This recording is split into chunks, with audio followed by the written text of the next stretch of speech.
mis en place les rencontres trimestrielles que je t'avais parlé.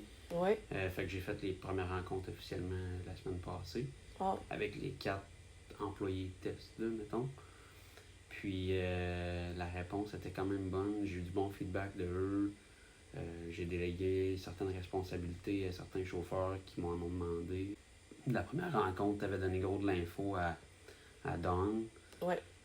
La deuxième et la troisième, là, c'était plus moi puis toi. Puis j'ai eu la chance là, de mettre ce que je t'ai dit tantôt en place avec les rencontres.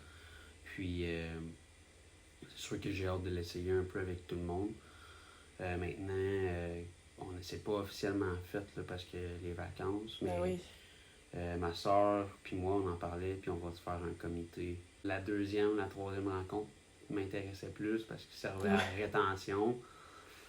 Puis, c'est cool de savoir comment engager du nouveau staff, mais si on peut s'organiser pour garder celui qu'on a en place, c'est encore mieux, selon moi. Avec les rapports de performance, niveau sécurité, économie de carburant, puis tout ça. La base de données de ça, dans le fond, quand on va mettre des défis, mettons, au mois là, ou semaine, je n'ai pas encore décidé. Okay. Puis quand les employés vont atteindre ces défis-là, on va donner, la compagnie va mettre de côté un certain montant d'argent qu'on va dépenser sur les prochaines activités de l'entreprise, là, mettons, pour les employés. J'ai jamais voulu vraiment créer un climat de compétition. Donner 20$ ou donner aller au restaurant avec un de tes chauffeurs, c'est pas pareil pantoute. Il y en a un qui tu donnes de ton temps, tu mets de l'énergie. Fait que j'ai vraiment hâte de ça. Je vais essayer pour le comité des activités. J'ai pas encore trouvé de nom, mais en tout cas, j'aimerais ça que ça soit du monde qui ont moins de responsabilités en ce moment. Je trouve aussi que toutes nos discussions, moi étant moi, là, probablement que je suis pas le seul par contre, là, mais ça fait réfléchir.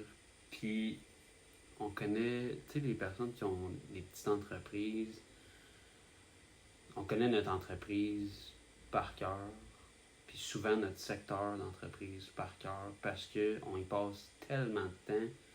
On n'est pas nécessairement spécialisé dans une chose, on doit faire à peu près tout, puis vous nous amenez des pistes, puis là, on fait des liens.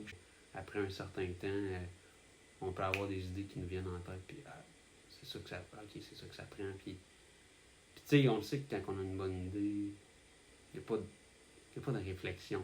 Je pense que tout le monde aurait besoin de ça. Puis on ne sait pas que quelque chose est possible tant qu'il n'y a pas quelqu'un qui vient nous le dire, nous faire réaliser, nous amène des pistes. Fait que même pour mon entreprise, ça va être définitivement bénéfique. Niveau RH, c'est ça qu'on travaillait, mais pour moi individuellement, ça me fait réaliser certaines choses sur ma personne, sur ma façon de gérer. Ça m'a définitivement aidé à prendre un pas de recul pour mieux parler, être plus calme. C'est important parce que, puis dans la façon de gérer, je pense que c'est un défi pour tous les gestionnaires. L'impact va définitivement être majeur à long terme, ça c'est sûr et certain. Je peux pas voir quelqu'un dire l'inverse, à moins que vraiment tout ça aurait été déjà mis en place, mais tu sais, t'aurais été plus loin encore, probablement. Tu sais, fait que moi, je le recommande, là. Tu sais, je veux dire, c'est jamais perdu de toute façon, puis au pire des pires, ça serait du perfectionnement, mais tu sais, tout ce que tu nous as parlé, même si on ne mettrait pas en place tout de suite, l'important c'est de ne pas oublier, d'essayer de se rappeler, puis des fois tu repenses aux discussions, tu passes la soupe un peu, y a une nouvelle idée qui va apparaître, peut-être pas, puis peut-être que c'est pas toi, mais ce que tu m'as dit va rester là. Je vais parler à d'autres personnes, puis là, tout ça va faire un beau ragoût.